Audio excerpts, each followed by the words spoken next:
Hello everyone, welcome back to online study zone. आज की इस वीडियो में हम बात करने वाले हैं बिहार के जनजाति के बारे में। तो जैसा कि आपको पता ही है कि प्रीवियस पेपर में यहाँ से क्वेश्चंस पूछे गए हुए हैं, तो आज हम यही चीज़ देखने वाले कि बिहार की प्रमुख जनजातियाँ कौन कौन सी हैं और किन क्षेत्रों में उनका निवास है। तो ज़्यादा समय ना लेते हुए चलिए इस वीडियो को शुरू करते हैं। सबसे पहले मैं आपको बता दूँ कि प्रमुख जनजातियाँ बिहार में जैसे कि संथाल, मुंडा, गोंड, खारवार, गराइत, चेरो, कोरवा, उरांव, इन 8 प्रकार की जातियाँ देखने को मिलता है। और भी बहुत सारे, लेकिन जो महत्वपूर्ण है वो हम डिस्कस करने वाले हैं क्योंकि यहीं से क्वेश्चंस भी पूछे जाते हैं। तो शुरुआत करते हैं एकदम शुरू से, संथाल जनजाति। और मैंने यहाँ पे एक ट्रिक भी बनाया, ट्रिक के माध्यम से याद कराने की कोशिश करूँगा क्योंकि अगर देखिए ये सिंपल सा एक जिला रहता तो आप रट कर याद कर सकते थे या फिर किसी तरह से याद रख सकते थे, लेकिन अगर संथाल जनजाति की बात करें तो ये अलग अलग जिलों में भी देखने को मिलता है, तो याद करना थोड़ा सा मुश्किल होगा। इसलिए हम कोशिश किए हैं, यहाँ पे एक छोटा सा ट्रिक मैं आपको दूंगा जिससे ये आसानी से याद हो सके। तो संथाल जनजाति की बात करें तो बांका, पूर्णिया, कटिहार, भागलपुर और सहरसा जिले में देखने को मिलता है। यानी इन जिलों को अगर हम याद रखें तो क्वेश्चन सबसे पहले कैसे पूछा जा सकता है आपसे कि संथाल जनजाति निम्नलिखित में से किन क्षेत्रों में या फिर किन जिलों में नहीं पाई जाती है। ठीक है, तो वहाँ पे अगर आपको सभी जिले पता रहेंगे तभी टिक आउट कर सकते हो कि कौन सा नहीं होगा। तो यहाँ पे याद कैसे रखेंगे, तो बांका, पूर्णिया, कटिहार, भागलपुर, सहरसा। तो याद रखने का सिंपल सा तरीका ये है, ट्रिक ये है कि साथ है, साथ मतलब संथाल साथ है। मैं हर ट्रिक में कोशिश करूँगा कि स्टार्टिंग का जो पॉइंट है वो आपको जिला को डिनोट करे ताकि आपको याद भी रहे ट्रिक कि हम किस ट्रिक के बारे में बात करें। तो साथ है बापू का भैंस। बापू का भैंस मतलब मेरे साथ बापू का भैंस है। ठीक है, पापा का दिया हुआ भैंस है। ये छोटा सा ट्रिक है। अब इसको आप तोड़ोगे तो बा से बांका, पू से पूर्णिया होगा, का से कटिहार, भैंस जो है यहाँ पे भागलपुर और सहरसा को डिनोट करेगा। तो ये थोड़ा सा आपको माइंड में रखना भी है, ऐसा नहीं कि सब कुछ ट्रिक में देखने को मिल जाएगा। तो बस एक ट्रिक क्या होता है कि आपको याद रखने में मदद करता है। ठीक है, तो बस ये चीज़ ध्यान में रखेगा, संथाल जनजाति इन क्षेत्रों में निवास करती है। ट्रिक इसका हो गया, साथ है बापू का भैंस।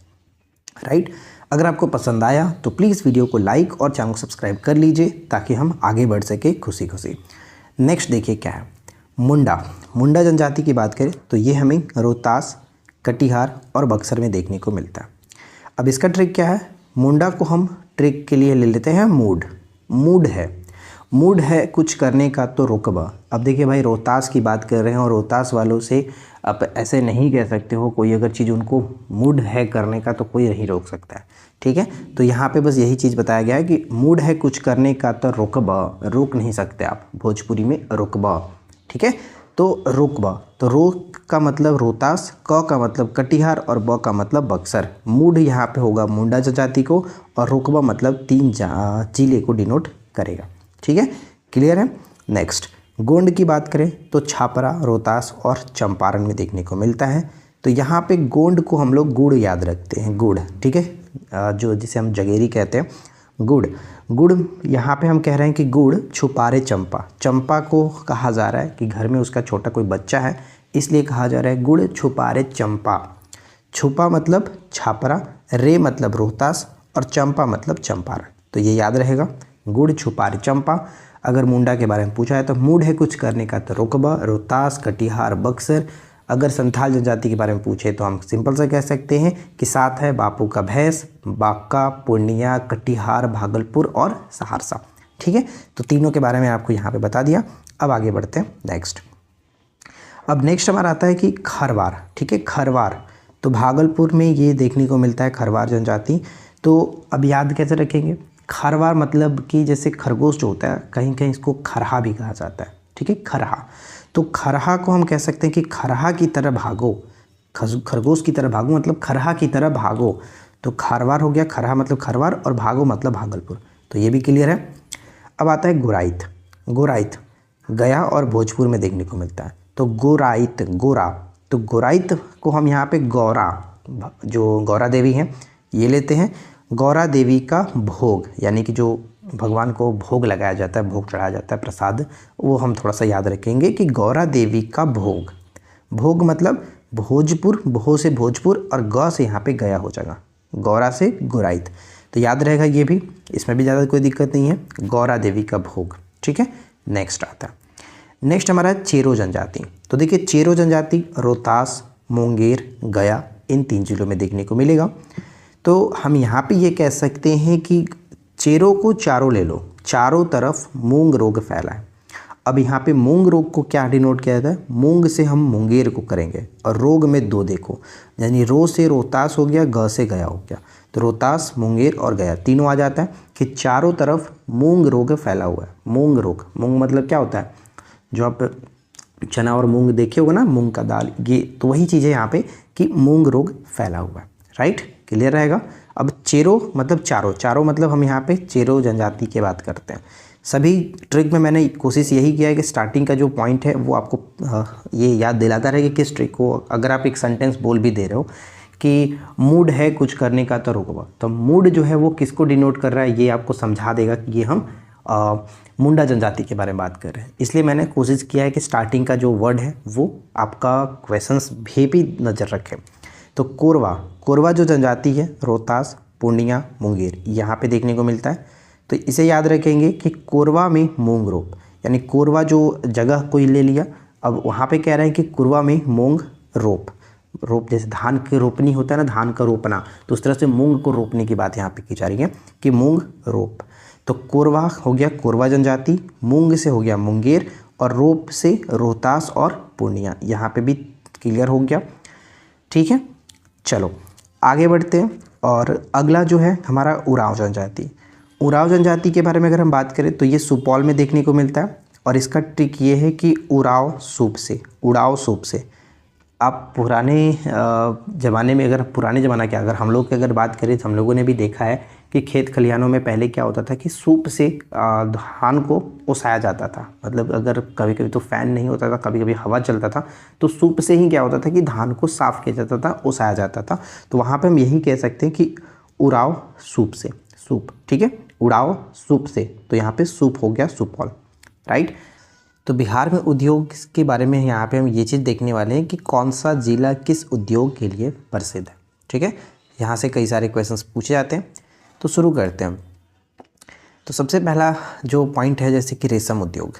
रेशम उद्योग के लिए भागलपुर जो कि फेमस है, सिल्क सिटी के नाम से भी भागलपुर को जाना जाता है, तो ये पॉइंट याद रहेगा, रेशम उद्योग के लिए भागलपुर प्रसिद्ध है। अरडी रेशम की बात करें तो अरडी रेशम, देखिए रेशम सिर्फ कहा जाए तो वहाँ पे हमें भागलपुर करना है, लेकिन अगर रेशम की किस्म के बारे में बात किया जाए, जैसे अरडी रेशम कहा जाए तो मुजफ्फरपुर और बेगूसराय, और अगर ईरी रेशम कहा जाए तो ईरी रेशम बेगूसराय। ठीक है, ईरी रेशम बेगूसराय, अरडी रेशम मुजफ्फरपुर और बेगूसराय, इस तरह से ध्यान रखना है। सिगरेट के लिए बात करें तो सिगरेट जो होगा हमारा मुंगेर होगा, सिगरेट मुंगेर। ठीक है, बंदूक, बंदूक में मुंगेर फेमस है, आपको पता ही है, मुंगेर बंदूक के लिए फेमस है।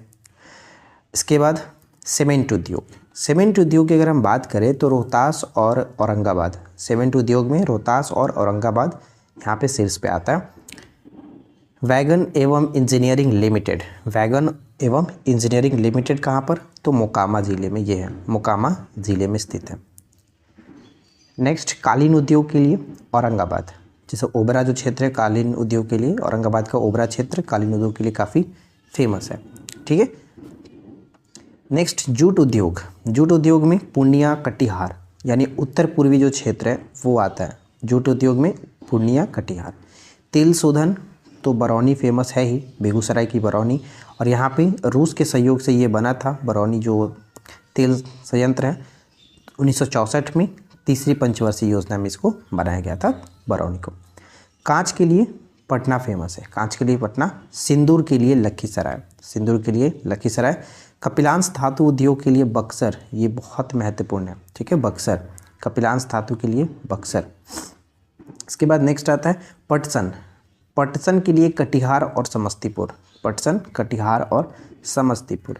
इसके बाद अगर बात करें प्लाईवुड, तो प्लाईवुड में हाजीपुर फेमस है, हाजीपुर प्लाईवुड में फेमस है।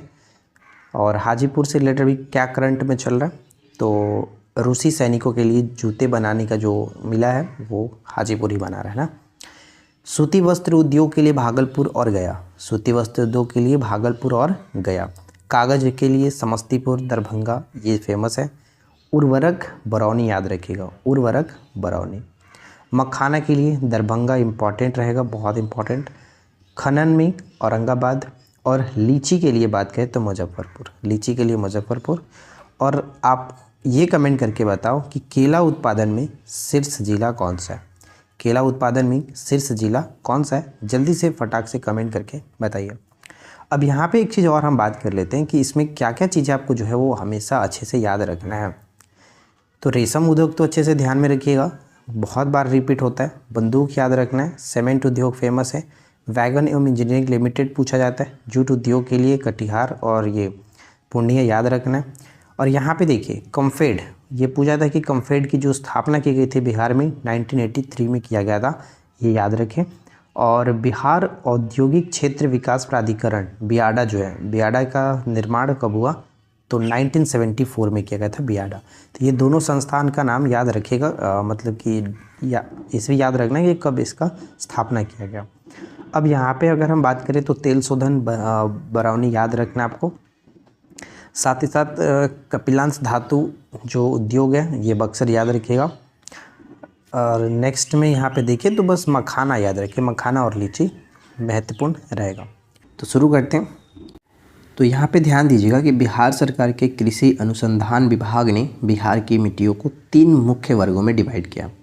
और ये 3 मुख्य वर्ग अब देखेंगे तो उत्तरी बिहार के मैदान की मिट्टी, या फिर ऐसे कह सकते हैं कि गंगा के उत्तरी मैदान की मिट्टी। यानी बेसिकली हम जानते हैं कि जो गंगा है, गंगा नदी है, बिहार को लगभग 2 भागों में डिवाइड करता है, उत्तरी और दक्षिणी भागों में।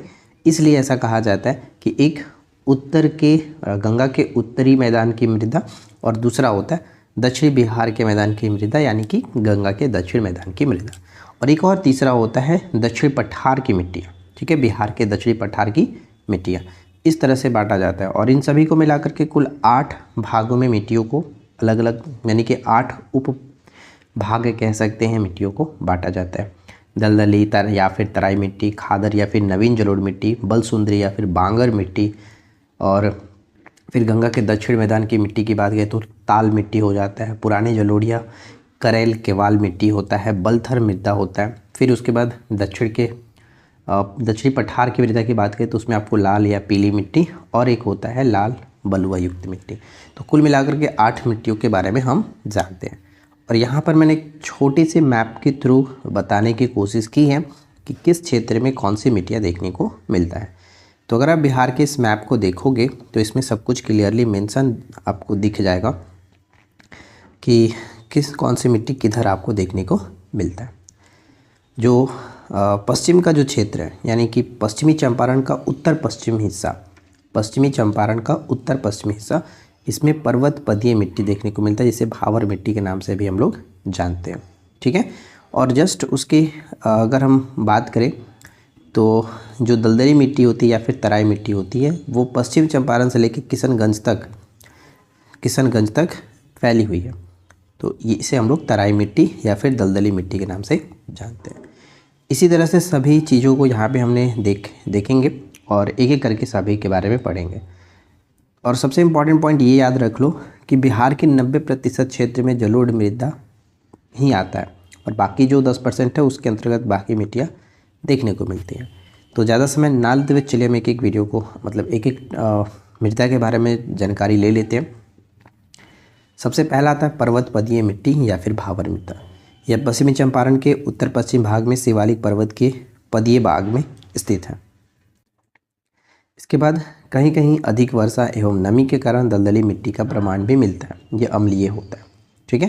तो बस इतना ही याद रखना है। और खास करके इसमें क्या है, बस एक लाइन याद रखो कि पश्चिमी चंपारण के उत्तर पश्चिम भागों में देखने को मिलता है। तराई मिट्टी की बात करें, जिसे हम लोग दलदली मिट्टी के नाम से भी जानते हैं, पर्वत पदीय मिट्टी के दक्षिण भाग में देखने को मिलता है, यानी उसके जस्ट नीचे दक्षिण वाले भाग में देखने को मिलता है। इसका विस्तार जो है वो पश्चिमी चंपारण से लेकर के किशनगंज तक चौड़ाई 3 से 8 किलोमीटर चौड़ी पट्टी होती है। यानी जो आप देखोगे तो इसे देखो, ये जो आप देख रहे हो तो ये 3 से 8 किलोमीटर चौड़ी पट्टी होती है तराई क्षेत्र, ठीक है, तराई मिट्टी। इसके बाद यहाँ पे कि पर्याप्त मात्रा में नमी और ह्यूमस पाई जाती है। अत्यधिक नमी वाले क्षेत्र में यहाँ दलदली मिट्टी का भी विकास हुआ है और इस वजह से इसको दलदली मिट्टी भी कहा जाता है। ये जो मिट्टियाँ होती हैं धान, गन्ना और जूट के लिए काफ़ी प्रसिद्ध मिट्टियाँ मानी जाती है। नेक्स्ट आता है बांगर, पुरानी जलोढ़ मिट्टी। तो देखिए इसका विकास तराई मिट्टी के दक्षिण में एक पट्टी के रूप में हुआ है। सर्वाधिक जो विकास है पूर्णिया और सहरसा के कोसी नदी घाटी में देखने को मिलता है। तो जैसा कि हमने आपको बताया कि तराई मिट्टी के दक्षिण में, तो यहाँ पे आप देख सकते हो तराई मिट्टी के दक्षिण में, तराई मिट्टी आपका ये सब कुछ है और इसके दक्षिण में यानी बांगर मिट्टी आपको देखने को मिलता है। और इसका जो सर्वाधिक जो विकास होता है वो पूर्णिया और सहरसा में देखने को मिलता है। इसके बाद आप यहाँ पे देखोगे जैसे जैसे हम पश्चिम की ओर जाते हैं इसकी जो चौड़ाई होती है वो कम होते जाती है। अब ये भी मैं आपको मैप के दिखा देता हूँ, ध्यान से देख लीजिएगा कि जैसे जैसे हम पश्चिम की ओर जाते हैं इसकी चौड़ाई कम होते जाती है। देखिए अगर हम यहाँ पे पश्चिम की तरफ जाएंगे इस तरह से, तो देखिए इधर की चौड़ाई देखो कितना है और इधर देखो कितना है, यानी कि जैसे जैसे हम पश्चिम की तरफ बढ़ेंगे इसकी चौड़ाई कम होते जाती है। ठीक है, एक दो पॉइंट इसमें और है कि चूने की मात्रा अधिक होने के कारण क्षारीय होता है। थोड़ा बहुत बांगर मिट्टी का विस्तार मुंगेर, भागलपुर, कैमूर और बक्सर जिले में भी देखने को मिलता है। इन जिलों में इस मिट्टी को केवाल मिट्टी कहा जाता है। रंग जो होता है गाढ़ा भूरा और काला तरह का होता है। नेक्स्ट पॉइंट है कि खादर मिट्टी। खादर मिट्टी को ही हम लोग क्या बोलते हैं, इसे खादर मिट्टी को नवीन जलोढ़ मिट्टी के नाम से भी जाना जाता है। ठीक है, यहाँ पे मैंने लिख रखा है। इसका निर्माण है जो है बाढ़ द्वारा लाई गई मिट्टी के कारण होता है। बाढ़ द्वारा लाई गई मिट्टियों से इसका निर्माण होता है। नेक्स्ट बल सुंदरी मिट्टी, बाल सुंदरी मिट्टी, ये इंपॉर्टेंट है। चूना एवं क्षार युक्त होता है, गहरा भूरे रंग एवं सफ़ेद, और इसका विस्तार सहरसा, दरभंगा, मुजफ्फरपुर, सारण क्षेत्र में देखने को मिलता है बाल सुंदरी मिट्टी का। और ज़्यादातर जो प्रश्न पूछा जाएगा आपसे यही पूछा जाता है कि इसका विस्तार कहाँ कहाँ है। ठीक है, चलिए नेक्स्ट आता है कि टाल मृदा। टाल मृदा जो है वो गंगा के दक्षिणी भाग में देखने को मिलता है। गंगा नदी के जस्ट दक्षिणी भाग में तट के सहारे 8 से 10 किलोमीटर चौड़ी पट्टी में यह पाई जाती है। टाल मिट्टी की उर्वरक क्षमता जो होती है यानी उर्वरता जो होती है वो उच्च कोटि की होती है। क्षेत्र की बात की तो बक्सर, पटना, मुंगेर, भागलपुर, इसमें खरीफ फसल नहीं होता है। ठीक है, खरीफ फसल नहीं होता है, रबी फसल इसमें अच्छे से होता है। अब आता है बलथर मिट्टी या फिर लाल पीली मिट्टी। तो देखिए बलथर मिट्टी की बात करें, लाल पीली मिट्टी, तो इसका विस्तार पश्चिम में कैमूर सेड़ी के निकट से पूर्व में राजमहल, जो झारखंड में राजमहल की पहाड़ी है, वहाँ की उच्च भूमि तक लगभग 8 से 15 किलोमीटर तक ये फैला हुआ है। राइट, तो ध्यान रखिएगा बलथर मिट्टी बहुत इंपॉर्टेंट हो जाता है पेपर के लिए। पश्चिम में कैमूर सेड़ी से लेकर के पूर्व में राजमहल यानी झारखंड की उच्च भूमि तक ये फैला हुआ है।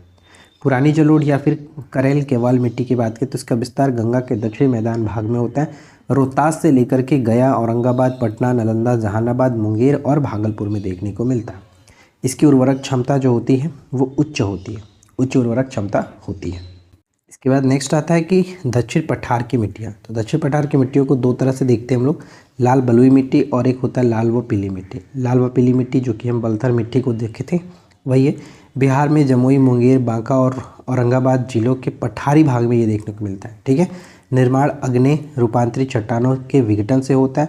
नेक्स्ट किसमें लौह तत्व की प्रधानता अधिक होती है और इस कारण से इसका रंग जो कि लाल होता है। क्लियर। नेक्स्ट जो बलुई पत्थर है इसमें पठारी मिट्टी होती है और जो रोहतास एवं कैमूर के पठारी भाग में देखने को मिलता है। बालू की मात्रा अधिक होती है, उर्वरक क्षमता बहुत कम होता है, मोटे अनाज इसमें उगाए जाते हैं। और देखिए ये जो टॉपिक है बहुत ही छोटा सा टॉपिक है, मैं बेसिकली इसको कराने वाला नहीं था, लेकिन मैंने सोचा कि प्रीवियस में क्वेश्चंस यहाँ से पूछा गया तो जब रिवीजन की बात कर ही रहे हैं तो यहाँ पे भी एक छोटा सा वीडियो आप लोगों को प्रोवाइड कराता हूँ। और रही बात इसको याद करने के लिए ट्रिक की, तो मैंने ट्रिक से एक बार पहले भी वीडियोस प्रोवाइड कराया हुआ। अगर आपको ट्रिक चाहिए तो आप वहाँ से देख सकते हो। फिलहाल ये रिवीजन के पर्पस है, तो मैं नहीं चाहता कि आप लोगों को कंफ्यूज करूँ ट्रिक दे करके, क्योंकि बेसिकली काफ़ी लोगों को ये चीज़ याद रहता है। तो बस छोटा सा एक वीडियो है, मैं आप लोगों को बता देना चाहता हूँ कि बिहार की जो चौहद्दी है, जिसे हम लोग कह सकते हैं कि सीमावर्ती राज्य और जो उसके पड़ोसी देश है उसके साथ जो भी जिले साझा होते हैं वो बेसिकली हम इस वीडियो में देखने वाले हैं। तो जैसा कि हम जानते हैं कि बिहार जो है वो सिर्फ और सिर्फ एक पड़ोसी देश जो कि उत्तर में नेपाल के साथ अपनी सीमा साझा करता है और इसके अलावा 3 पड़ोसी राज्यों के साथ अपनी सीमा साझा करता है, जैसे कि पश्चिम में उत्तर प्रदेश, पूरब में पश्चिम बंगाल और दक्षिण में झारखंड के साथ अपनी सीमा साझा करता है। अब बेसिकली प्रश्न ये पूछा जाता है कि किस राज्य के साथ कितने जिले साझा होते हैं, तो यहाँ पे हम यही चीज़ डिस्कस करने वाले हैं। तो सबसे पहले हम बात करते हैं कि उत्तर में जो पड़ोसी देश नेपाल है उसके साथ कितनी जिले साझा होते हैं। तो ध्यान रखिएगा नेपाल के साथ बिहार के 7 जिले साझा होते हैं, जो यहाँ से लेकर के यहाँ तक यानी पश्चिमी चंपारण से लेकर के, ध्यान दीजिएगा, पश्चिमी चंपारण से लेकर के किशनगंज तक ये टोटल एरिया नेपाल के साथ सटा हुआ है। और इसमें 7 जिले कौन कौन से, तो दोनों चंपारण आता है यानी पूर्वी चंपारण पश्चिमी चंपारण, दोनों चंपारण, सीतामढ़ी, मधुबनी, सुपौल, अररिया और किशनगंज। इस पर मैंने एक अलग ट्रिक वाली वीडियो भी बना रखा है, तो अगर आपने नहीं देखा है तो आप सर्च करके भी देख सकते हो। ठीक है, तो बेसिकली ये चीज़ याद रखेंगे कि नेपाल के साथ टोटल 7 जिले साझा होते हैं और उन 7 जिलों के नाम आप देख सकते हो ऊपर में, इस तरह से पूरा साझा होता है। ठीक है, पश्चिमी चंपारण से लेकर के किशनगंज तक, यहाँ तक क्लियर है। अब बात करते हैं जो कि प्रीवियस में पूछा गया था कि उत्तर प्रदेश के साथ बिहार के कितने जिले साझा होते हैं। तो ध्यान रखेंगे उत्तर प्रदेश के साथ 8 जिले साझा होते हैं। अब ये 8 जिले कौन कौन से, तो पश्चिम चंपारण, गोपालगंज यानी यहाँ से लेकर के इस छोर से लेकर के ये जो छोर है यहाँ तक टोटल साझा होता है। ठीक है, यानी पश्चिमी चंपारण, गोपालगंज, सिवान, सारण, भोजपुर, बक्सर, कैमूर, रोहतास, ये टोटल 8 जिले जो है वो अपनी सीमा को उत्तर प्रदेश के साथ साझा करते हैं। अब यहाँ पे एक चीज़ आप ध्यान रखोगे कि पश्चिमी चंपारण जो है उत्तर प्रदेश के साथ साथ और यहाँ पे नेपाल के साथ, दोनों के साथ सीमा साझा होती है। यानी क्वेश्चन यहाँ से ऐसे भी पूछा जा सकता है कि बिहार का निम्नलिखित में से कौन सा जिला है जो एक राज्य के साथ साथ ही साथ एक राज्य के साथ और एक देश के साथ साझा होता है। तो यहाँ पे ध्यान दीजिएगा, एक तो किशनगंज भी है, यहाँ पे किशनगंज भी होता है एक राज्य के साथ और एक देश के साथ, यानी पश्चिम बंगाल के साथ भी साझा होता है और नेपाल के साथ। और यहाँ पे पश्चिमी चंपारण उत्तर प्रदेश राज्य के साथ और नेपाल देश के साथ, यानी बिहार के 2 ऐसे जिले हैं जो कि एक राज्य और एक देश के साथ साझा करते हैं। ये क्लियर रहेगा, आगे बढ़े। ठीक है, अब ये 2 जिले मतलब 2 हमने देख लिया, एक उत्तर प्रदेश और एक नेपाल। अब बात यहाँ पे करते हैं पश्चिम बंगाल। तो देखिए पश्चिम बंगाल के साथ सिर्फ 3 जिले साझा होते हैं, एक तो होता है किशनगंज, दूसरा पूर्णिया और तीसरा कटिहार। ठीक है, पश्चिम बंगाल के साथ टोटल 3 जिले अपनी सीमा को साझा करते हैं, यानी टोटल यहाँ से आप देखोगे तो पश्चिम बंगाल के साथ लगे हुए हैं। तो जैसा कि हमने बात किया कि किशनगंज जो है वो नेपाल देश के साथ भी सीमा साझा करता है और साथ ही साथ पश्चिम बंगाल राज्य के साथ भी सीमा साझा करता है। तो क्वेश्चंस थोड़ा सा घुमा करके बन सकता है, तो ये चीज़ आपको ध्यान में रखना है। अब रही बात झारखंड के साथ, हमारा पड़ोसी राज्य झारखंड के साथ बिहार 8 जिले साझा होता है। जिस तरह से उत्तर प्रदेश के साथ 8 जिले होते हैं उसी तरह से यहाँ पे झारखंड के साथ भी 8 जिले सीमा साझा करते हैं। अब ये 8 जिले कौन कौन से, तो यहाँ पे देखिएगा रोहतास, औरंगाबाद, गया, नवादा, जमुई, बांका, भागलपुर, कटिहार। यानी यहाँ से अगर आप देखोगे तो रोहतास से लेकर के ये जो पूरा एरिया है यानी कि कटिहार तक, ये टोटल एरिया आपका झारखंड के साथ सीमा साझा करता है। अब यहाँ पे कटिहार को लेकर के मैंने एक लाइन जो कि दोनों को जोड़ा हुआ है कि दोनों जो कटिहार है यानी पश्चिम बंगाल का कटिहार, यानी बिहार का ये जो जिला है बिहार का ये जो जिला है कटिहार, वो 2 राज्यों के साथ सीमा साझा करता है, एक तो झारखंड के साथ भी, एक पश्चिम बंगाल के साथ भी। तो यहाँ पे मैंने मेंशन कर दिया कि कटिहार 2 राज्यों के साथ अपनी सीमा को साझा करता है। ठीक है, ठीक उसी तरह से रोहतास के बारे में भी बात करें तो रोहतास भी है, रोहतास 2 राज्यों यानी उत्तर प्रदेश और झारखंड के साथ भी अपनी सीमा को साझा करता है। ठीक है फ्रेंड्स, तो सब कुछ यहाँ पे मैंने आप लोगों के सामने रखा। अगर आपको ट्रिक से याद करना है तो हमारी पुरानी वीडियोस को देख लीजिएगा। इस वीडियो में मैंने सिर्फ और सिर्फ जिलों के बारे में बताया कि कौन सा जिला किसके साथ साझा करता है। इसके बाद हम 2 वीडियो पे फिलहाल फोकस कर रहा हूँ, जिसमें आपको बिहार की नदियों के बारे में डिस्कस करेंगे और एक होता है बिहार के झील। ठीक है, झील और जो कुंड है उन पर हम एक विशेष वीडियो देखेंगे। तो आशा करते हैं कि ये वीडियो आप लोगों के लिए हेल्पफुल रही होगी। वीडियो पसंद आया हो तो प्लीज़ लाइक एंड शेयर करके जाइए। चैनल पर पहली बार है सब्सक्राइब करके नोटिफिकेशन बेल आइकन को ऑल पे सेट कर लीजिएगा। रही बात पीडीएफ की, तो सारा पीडीएफ आपको हमारे एप्लीकेशन पर मिलता है, सब कुछ वहाँ पे अपडेट कर दिया गया है। तो जल्द से जल्द जाइए, अगर आपको रिवीजन करना है फटाफट से सारे पीडीएफ से, तो आप हमारे एप्लीकेशन पर जाकर के 99 वाला बिहार स्पेशल का बैच है उसको ज्वाइन कर सकते हैं और 149 के साथ 17 बीपीएससी का पूरा स्टडी मटेरियल ज्वाइन कर सकते हैं। आपको पता है कि झील से रिलेटेड कई सारे क्वेश्चंस पेपर में आते हैं, स्टैटिक जीके का एक बहुत इंपॉर्टेंट पार्ट है, तो हम इसको कवर करने वाले हैं। और मैंने उन सभी झीलों को यहाँ पे पॉइंट कर दिया है जिस ज़िले में कौन सी झील पड़ते हैं। तो चलिए शुरू करते हैं। सबसे पहले अगर हम बात करें कैमूर ज़िले के अंतर्गत, तो कैमूर ज़िले में एक अनुपम झील है जो कि बहुत बार पेपर में सबसे ज़्यादा यही पूछा जाता है। अनुपम झील किस ज़िले में? कैमूर ज़िले में स्थित है। ठीक है। बात करें वैशाली, तो वैशाली में एक झील आता है जिसका नाम है बरैल झील। ठीक है, बरैल झील वैशाली में स्थित है। दरभंगा के अंतर्गत पड़ने वाला कुशेश्वर झील बहुत इंपॉर्टेंट है, आपने पेपर में कई बार इसको देखा होगा, तो याद रखिएगा कुशेश्वर झील पड़ता है दरभंगा के अंतर्गत। बात अगर भागलपुर की करें तो भागलपुर में जगतपुर झील स्थित है। भागलपुर में जगतपुर झील स्थित है और ये चारों के चारों झील बहुत ज़्यादा इंपॉर्टेंट है पेपर के पॉइंट ऑफ व्यू से, तो इन चारों को अच्छे से याद रखिएगा। खास करके अनुपम झील तो अब तक सबसे ज़्यादा बार पूछा गया। राइट, अब बात करते हैं यहाँ पे काबरताल झील। काबरताल झील आपको पता ही है कि क्यों इंपॉर्टेंट हो जाता है, क्योंकि बिहार से ये पहला रामसर स्थल था। ठीक है, रामसर स्थल था नहीं, अभी भी है, तो इस चीज़ के लिए इंपॉर्टेंट होगा काबरताल झील जो कि बेगूसराय में स्थित है, इसे अच्छे से याद रखना। बात अगर हम नालंदा की करें तो नालंदा में घोड़ा कटोरा झील जो देखने को मिलेगा राजगीर में स्थित है, नालंदा जिले के राजगीर में, तो यहाँ पे घोड़ा कटोरा झील आपको याद रखना है। सहरसा की बात करें तो सहरसा में एक यहाँ पे झील देखोगे आप, तो सिमरी बख्तियारपुर झील आता है। सिमरी बख्तियारपुर झील इस नाम से ये प्रसिद्ध है, सहरसा में स्थित है। कटिहार में गोगाबिल झील जो कि बिहार का पहला सामुदायिक झील के रूप में इसको मान्यता दी गई है, गोगाबिल झील। ठीक है, तो यहाँ तक आपको जो भी झीलें बताई गई इनको पॉइंट टू पॉइंट इसी तरह से याद रखिएगा, क्योंकि बहुत ही ज़्यादा महत्वपूर्ण है। मैं बार बार बोल रहा हूँ कि इनको याद रखना। खास करके काबरताल झील है, अनुपम झील याद रखना है, कुशेश्वर झील याद रखना है, ये तीन आपको अच्छे से याद होना चाहिए। अब इसके बाद अगर हम आगे बढ़ें तो यहाँ पर आप देखोगे तो गया के अंतर्गत अगर हम बात करें तो मुचलिंडा झील जो है, मुचलिंडा ये झील पड़ता है बोध गया के अंतर्गत, यानी गया जिले के अंतर्गत मुचलिंडा झील आता है। ठीक है, एक आता है खड़गपुर झील। खड़गपुर झील, जैसे खड़गपुर की पहाड़ी आपको पता है कि मुंगेर में स्थित है, तो ये भी आपका मुंगेर में पड़ता है खड़गपुर झील। ठीक है, पहाड़ों के बीच में स्थित ये झील है, तो इम्पॉर्टेंट रहेगा खड़गपुर झील।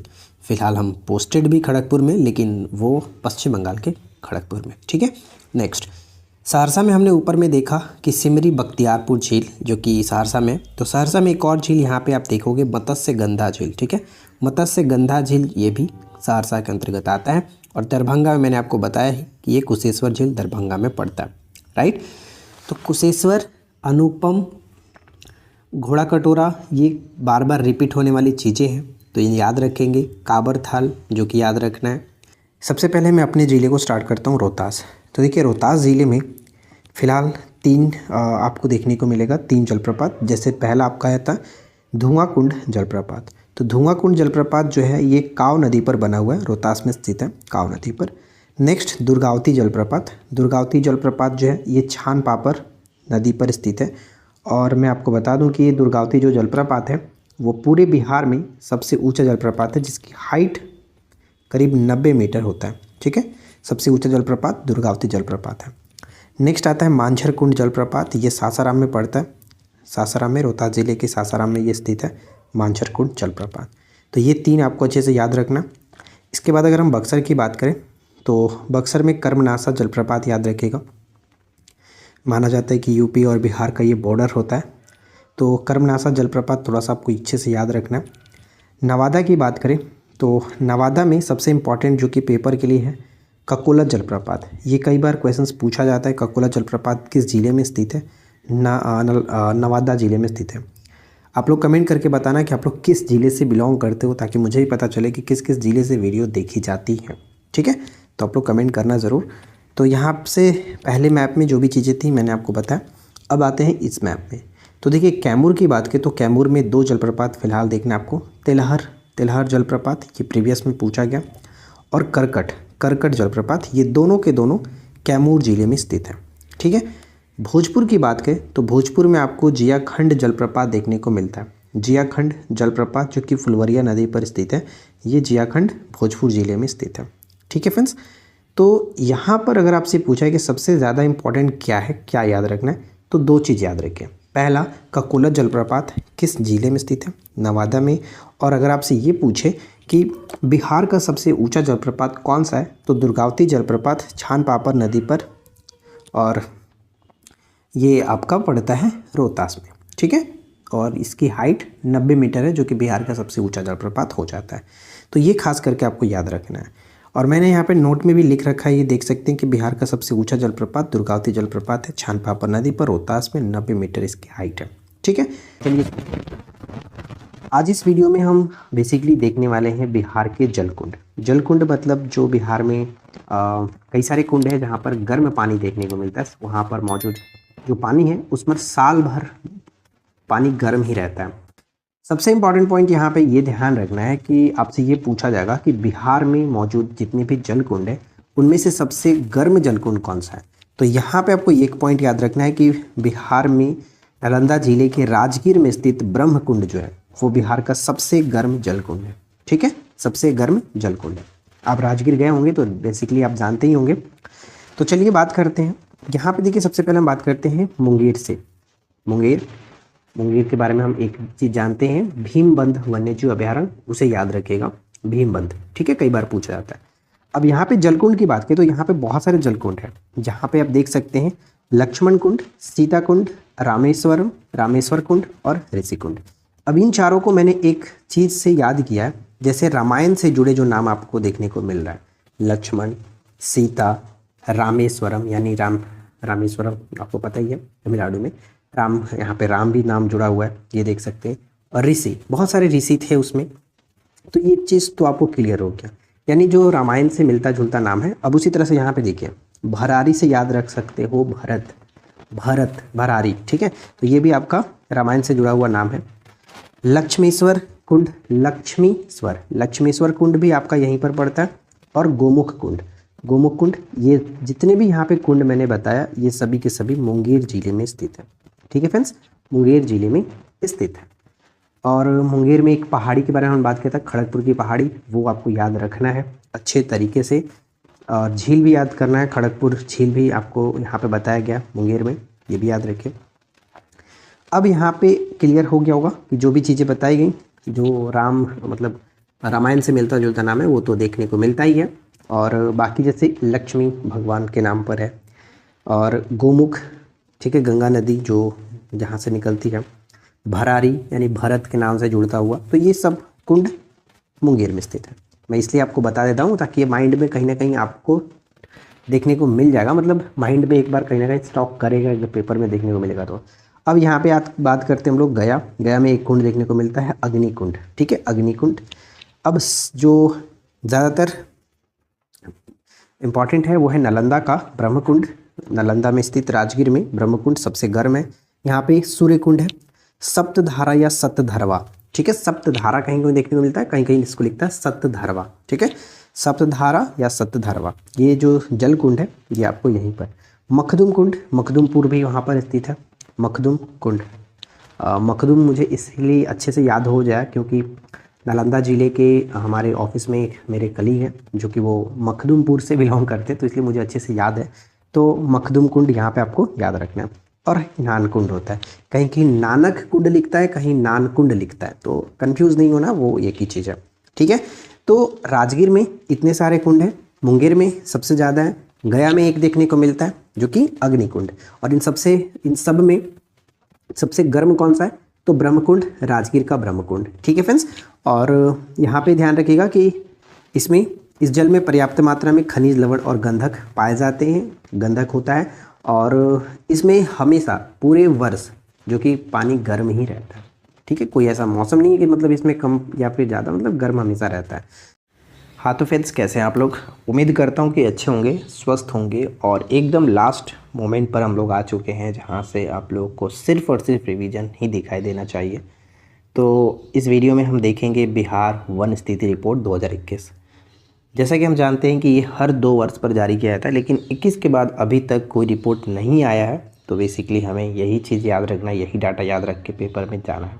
ठीक है, तो ज़्यादा समय ना लेते हुए चलिए इस वीडियो को शुरू करते हैं। और इससे पहले भी मैंने वन स्थिति रिपोर्ट पर वीडियो अपलोड किया हुआ है, अगर जो लोग रिवीजन किए होंगे तो अच्छी बात है, जो नहीं किए यहाँ से देख सकते हैं आप लोग।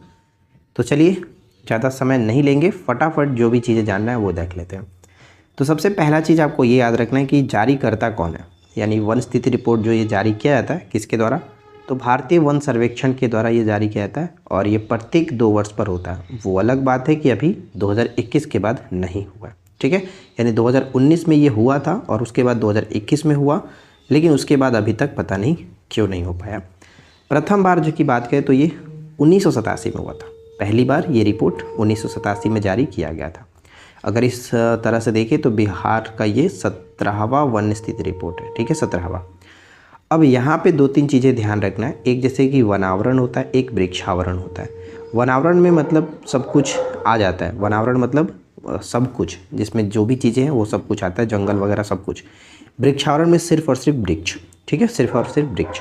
तो वनावरण का कितना क्षेत्र है तो ये ध्यान रखिएगा। वैसे हम जानते हैं कि बिहार का कुल भौगोलिक क्षेत्रफल कितना है, 94,163 किलोमीटर स्क्वायर, ठीक है। और अगर हम यहाँ पे वनावरण की बात करें तो वनावरण कितना हो जाता है इसका, 7380.79।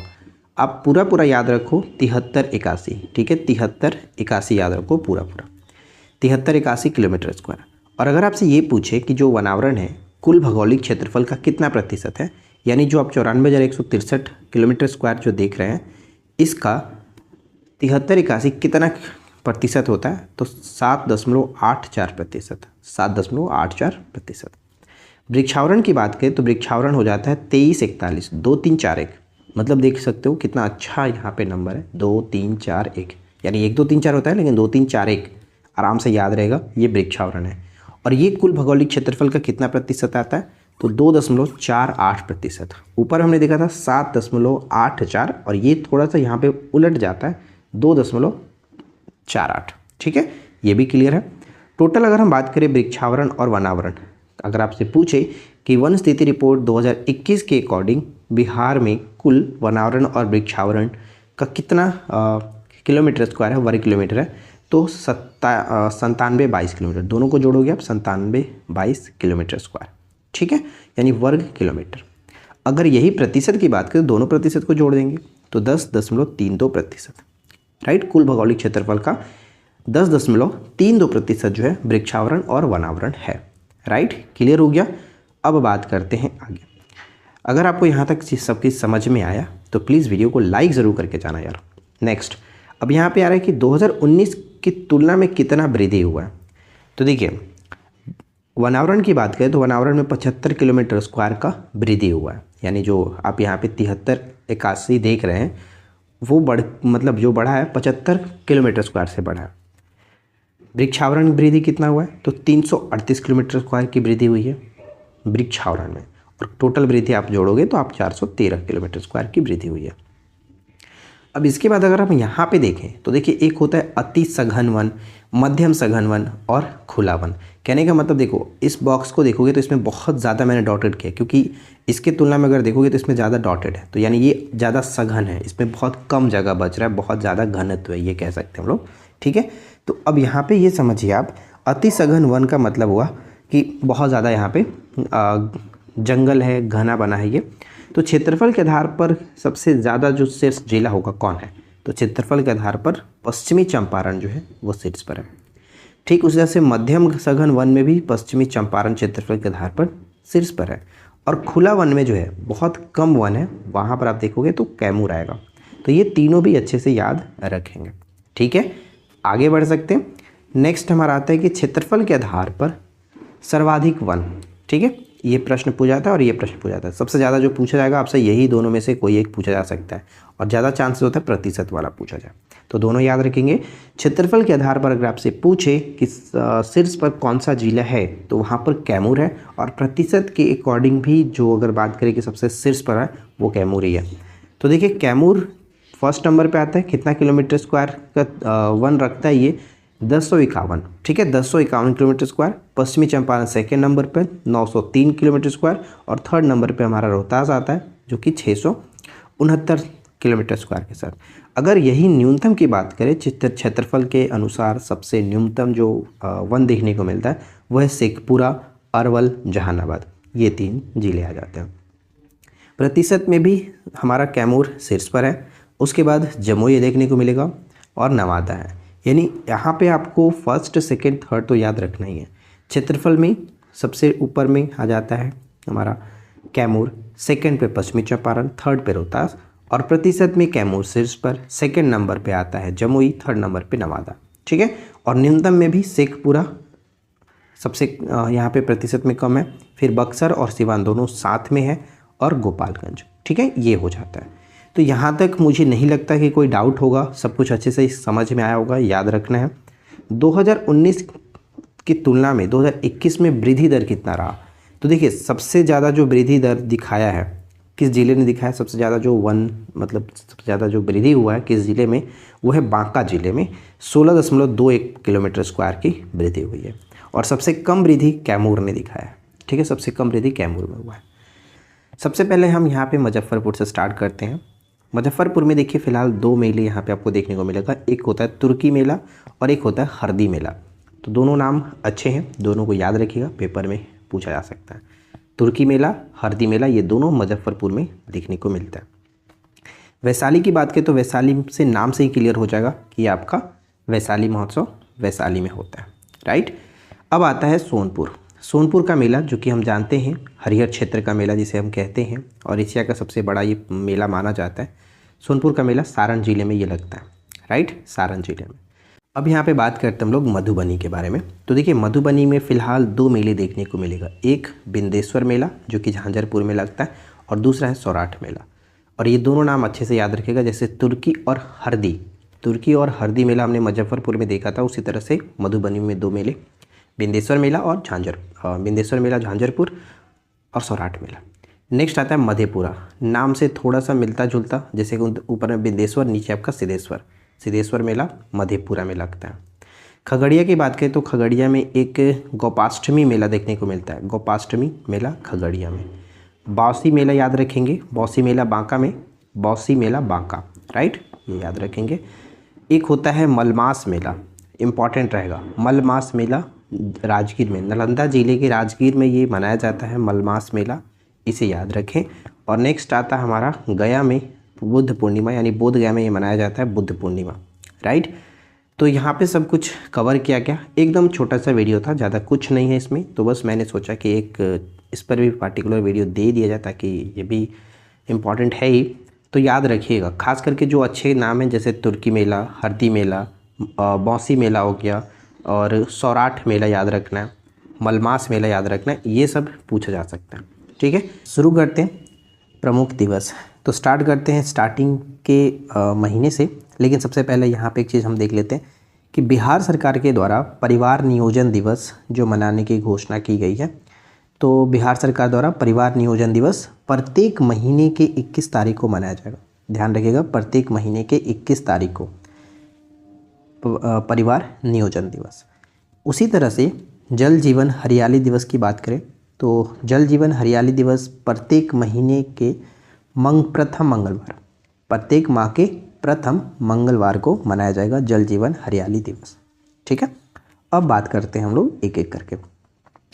तो सबसे पहले हम स्टार्ट करते हैं फरवरी। देखिए यहाँ पे 15 फरवरी को शहीद दिवस बिहार में मनाने की बात की गई है, शहीद दिवस। उसके बाद अगर हम देखें तो 9 अप्रैल आता है। 9 अप्रैल को सम्राट अशोक की जयंती मनाई जाएगी, सम्राट अशोक जयंती 9 अप्रैल को। 23 अप्रैल की बात करें, ये सबसे महत्वपूर्ण रहेगा। 23 अप्रैल विजयोत्सव दिवस मनाया जाएगा। विजयोत्सव दिवस कुंवर सिंह की जयंती के रूप में ये मनाया जाएगा 23 अप्रैल को, विजयोत्सव दिवस। ठीक है, इसके बाद आगे बढ़ें तो फिर मई महीने में एक देखने को मिलेगा, 9 मई को महाराणा प्रताप जयंती मनाया जाएगा। 9 मई को महाराणा प्रताप जयंती। ठीक है, इसके बाद अगर हम 7 अगस्त को देखें तो 7 अगस्त को बिहार में बिहार संग्रहालय दिवस मनाया जाएगा। और वैसे नेशनल लेवल पर बात करें तो 7 अगस्त को हम जानते हैं 2 चीज़ें के रूप में ये फेमस है। पहला तो होता है राष्ट्रीय हथकरघा दिवस, जिसे हम लोग नेशनल हैंडलूम डे के नाम से जानते हैं, और दूसरा भी हाल फिलहाल में घोषणा किया गया था भाला फेंक दिवस। ठीक है, भाला फेंक दिवस 7 अगस्त को मनाया जाएगा, तो ये भी याद रख लीजिएगा। 9 अगस्त की बात करें तो 9 अगस्त में आपका होता है बिहार पृथ्वी दिवस। ठीक है, बिहार पृथ्वी दिवस 9 अगस्त को मनाया जाएगा। और यहाँ पे सबसे इम्पॉर्टेंट एक पॉइंट हमने मिस किया थोड़ा सा, कि बिहार दिवस 22 मार्च को मनाया जाता है, तो ये आपको याद रखना है, 22 मार्च बिहार दिवस। राइट, अच्छा, आप कमेंट करके ये बताओ कि इस साल 2024 में कौन सा बिहार दिवस मनाया गया है। आप लोग कमेंट करके बताना, मैंने आपको ऑलरेडी बताया है। अब आता है 16 अगस्त। 16 अगस्त को अटल बिहारी वाजपेयी की पुण्यतिथि होती है। 16 अगस्त को अटल बिहारी वाजपेयी जी की पुण्यतिथि है। 19 अगस्त की बात करें, 19 अगस्त बिहार वृक्ष सुरक्षा दिवस। बिहार वृक्ष सुरक्षा दिवस मनाया जाएगा 19 अगस्त को। इसके बाद आता है अक्टूबर, तो 5 अक्टूबर को डॉल्फिन दिवस मनाया जाता है। 5 अक्टूबर को डॉल्फिन दिवस, और 26 नवंबर जो है इसे नशा मुक्ति दिवस के रूप में घोषित किया गया। नशा मुक्ति दिवस के रूप में घोषित किया गया 26 नवंबर को। एक लास्ट यहाँ पे है कि प्रत्येक स्वास्थ्य केंद्र पर आयुष्मान स्वास्थ्य शिविर जो लगेगा वो प्रत्येक माह के 14 तारीख को लगेगा। प्रत्येक माह के 14 तारीख को लगेगा। प्रत्येक महीने के 21 तारीख को परिवार नियोजन हो जाएगा। प्रत्येक महीने के प्रथम मंगलवार की अगर हम बात कर रहे हैं तो वहाँ पे हमारा जल जीवन हरियाली दिवस के रूप में मनाया जाएगा प्रत्येक महीने के प्रथम मंगलवार को। और 14 तारीख को, प्रत्येक महीने के 14 तारीख को प्रत्येक स्वास्थ्य केंद्र पर आयुष्मान स्वास्थ्य शिविर लगेगा। तो कुल मिलाकर छोटा सा वीडियो यही था। आई होप कि ये छोटा सा वीडियो आपके लिए नॉलेजफुल रही होगी। वीडियो पसंद आया हो तो लाइक एंड शेयर कर के चाहिए, और चैनल पे पहली बार अगर आप आए हैं तो सब्सक्राइब करके नोटिफिकेशन बेल आइकन को ऑल पे सेट कर लीजिए। और रही बात पीडीएफ की, तो मैं आपको हमेशा से बता चुका हूँ कि पीडीएफ सारा का सारा पीडीएफ हम लोग एप्लीकेशन पर डाल चुके हैं। जो भी कोर्सेज अगर आपने ज्वाइन कर रखा है वो बिहार स्पेशल या फिर 17 बीपीएससी, दोनों कोर्स में आपको सारी पीडीएफ मिल जाएगा। तो इस वीडियो में इतना ही, मिलते हैं नेक्स्ट वीडियो में नए टॉपिक के साथ। Thanks for watching, keep learning, have a good day.